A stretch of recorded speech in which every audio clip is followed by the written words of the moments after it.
ನಮಸ್ಕಾರ.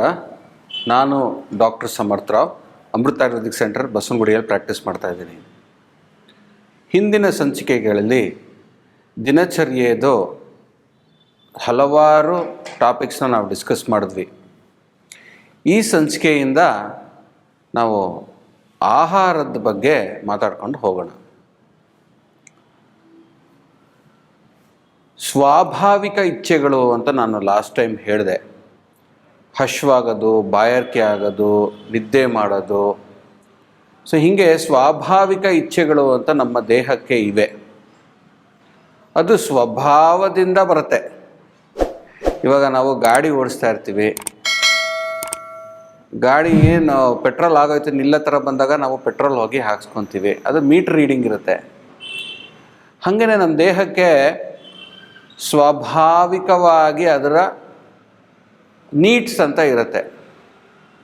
ಅದು ಏನೇನು ಆಹಾರ, ಊಟ ಮಾಡೋದು, ನಿದ್ದೆ ಮಾಡೋದು, ರೆಸ್ಟ್ ತಗೊಳ್ಳೋದು, ಗಾಡಿನ ಒಂದು ಸ್ವಲ್ಪ ಪೆಟ್ರೋಲ್ ಹಾಕ್ತಾ ಇರಬೇಕು, ಗಾಡಿಗೆ ಒಂದು ಸ್ವಲ್ಪ ರಾತ್ರಿ ಹೊತ್ತು ಅದು ಜಾಸ್ತಿ ಚಲನೆ ಮಾಡದೆ ಇಂಜಿನ್ಗೆ ರೆಸ್ಟ್ ಕೊಡಬೇಕು,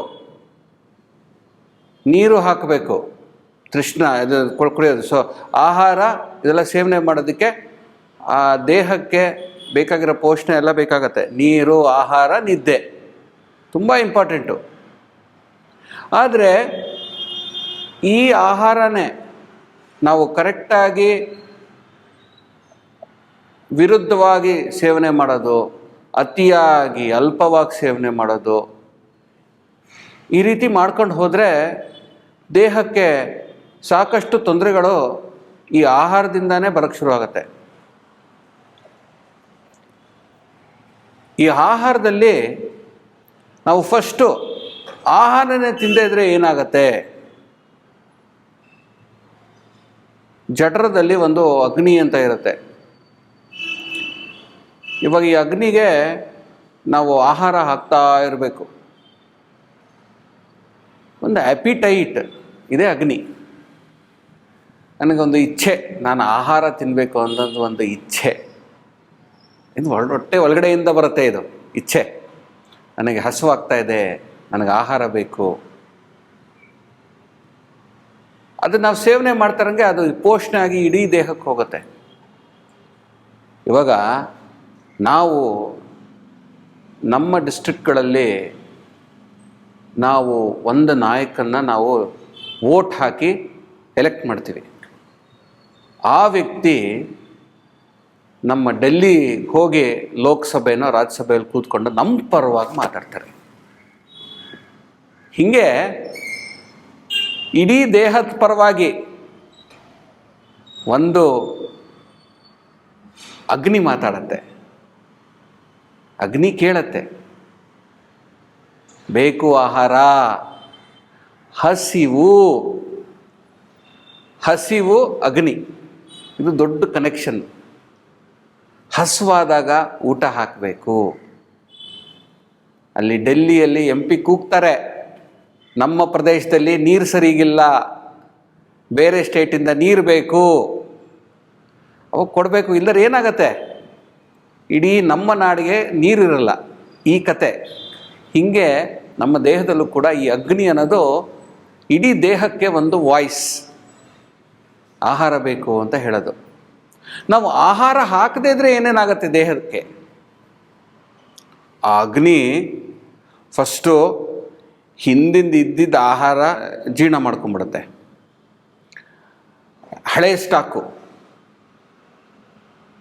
ಅದ ನಂತರ ದೋಷಗಳನ್ನು ಪಚನೆ ಮಾಡೋಕ್ಕೆ ಶುರು ಮಾಡಿಬಿಡತ್ತೆ. ವಾತ, ಪಿತ್ತ, ಕಫ. ನಂತರ ನಮ್ಮ ದೇಹದ ಧಾತುಗಳ ಪೋಷಣೆ ಮಾಡೋಕ್ಕೆ ಶುರು ಆಗೋಗ್ಬಿಡತ್ತೆ. ಅದು ಕೆಲವರು ಆಧ್ಯಾತ್ಮದ ಕಾರಣಗಳಿಗೆ ಉಪವಾಸಗಳು ಮಾಡ್ತಾರೆ. ಕೆಲವು ಕಮ್ಯುನಿಟೀಸಲ್ಲಿ 5 ದಿವಸ, 10 ದಿವಸ, 21 ದಿವಸ, 40 ದಿವಸ ಅಂತ ಸನ್ಯಾಸಿಗಳು ಹಾಗೂ ಈ ಆಧ್ಯಾತ್ಮಕ್ಕೆ ಜಾಸ್ತಿ ನುಗ್ಗಿರೋರೆಲ್ಲ ಉಪವಾಸ ಮಾಡ್ಕೊಂಡು ಹೋಗ್ತಾರೆ. ಅಂಥವರು ಆಹಾರನೇ ಸೇವನೆ ಮಾಡಲ್ಲ, ನೀರು ಸೇವನೆ ಮಾಡ್ಕೊಂಡಿದ್ವಿ, ಗಾಳಿ ಸೇವನೆ ಮಾಡ್ಕೊಂಡಿದ್ವಿ. ಅಂಥವರಲ್ಲಿ ನೀವು ನೋಡ್ತೀರಾ ಆ ಉಪವಾಸ ಮಾಡೋಕ್ಕೆ ಮೊದಲು ಹೆಂಗೆ ಪೋಷಿತವಾಗ ದೇಹ ಇತ್ತು, ಉಪವಾಸದ ನಂತರ ಹೆಂಗೆ ಆ ದೇಹ ಕ್ಷೀಣವಾಗಿ ಹೊಟ್ಟೋಗ್ಬಿಟ್ಟಿದೆ, ಕ್ಷಯಿಸೋಗ್ಬಿಟ್ಟಿದೆ, ತೂಕ ಇಳಿದೋಗ್ಬಿಟ್ಟಿರತ್ತೆ, ಬೊಜ್ಜಂತೂ ಇರಲ್ಲ, ಮಾಂಸಗಳು ಇರಲ್ಲ ದೇಹದ ಮೇಲೆ. ಸೊ ಹಿಂಗೆ ಕರ್ಷಣೆ ಆಗ್ತಾ ಹೋಗುತ್ತೆ ದೇಹ. ಅಗ್ನಿ ಫಸ್ಟ್ ಏನು ಮಾಡ್ತು, ಹಿಂದಿನ ತಿನ್ನಿದ್ದೆಲ್ಲ ಡೈಜೆಷನ್ ಆಯಿತು, ಆಮೇಲೆ ದೋಷಗಳು ಡೈಜೆಷನ್ ಆಯಿತು, ಆಮೇಲೆ ಧಾತುಗಳ ಡೈಜೆಷನ್ನು.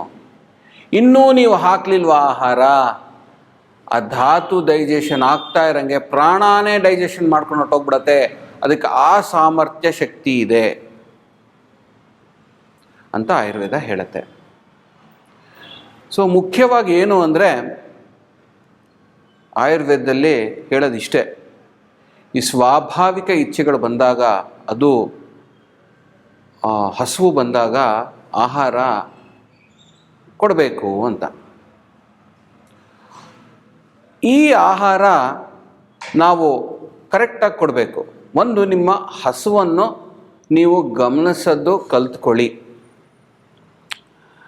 ಈ ತೂಕ ತುಂಬ ಇರೋರು, ವೊರೇಷಿಯಸ್ ಈಟರ್ಸ್, ಅವ್ರಿಗೆ ಹಸುವು ಪದೇ ಪದೇ ಪದೇ ಪದೇ ಆಗ್ತಾ ಬರುತ್ತೆ.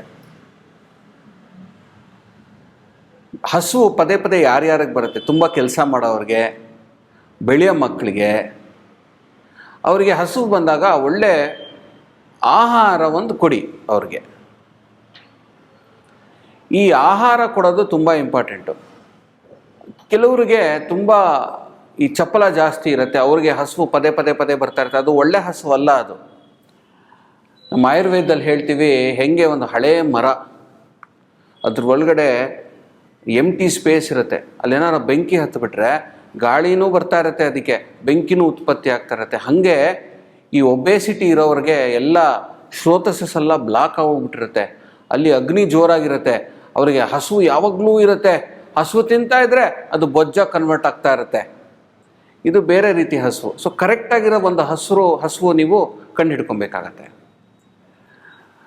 ಸೊ ಈ ಸಂಚಿಕೆಯಲ್ಲಿ ನಾನು ಈ ಹಸುವು ಬಗ್ಗೆ ಸ್ವಲ್ಪ ಹೇಳಿದೆ. ಮುಂದಿನ ಸಂಚಿಕೆಯಲ್ಲಿ ಯಾವಾಗ ನೀವು ಆಹಾರ ತಿನ್ನಬೇಕು, ಹೆಂಗೆ ತಿನ್ನಬೇಕು, ಎಷ್ಟು ಪ್ರಮಾಣದಲ್ಲಿ ತಿನ್ನಬೇಕು, ಇದೆಲ್ಲ ನಾನು ಮುಂದಿನ ಸಂಚಿಕೆಯಲ್ಲಿ ನಾನು ತಿಳಿಸ್ಕೊಡ್ತೀನಿ. ಅಲ್ಲಿವರೆಗೂ ನಮಸ್ಕಾರ.